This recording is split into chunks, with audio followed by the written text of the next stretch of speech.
You know what? I don't think I put any yeast in this dough.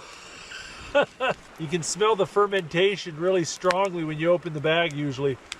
This is nothing. I managed to mess it up and there's only 2 ingredients. All right, I guess we'll be having some flatbread tonight.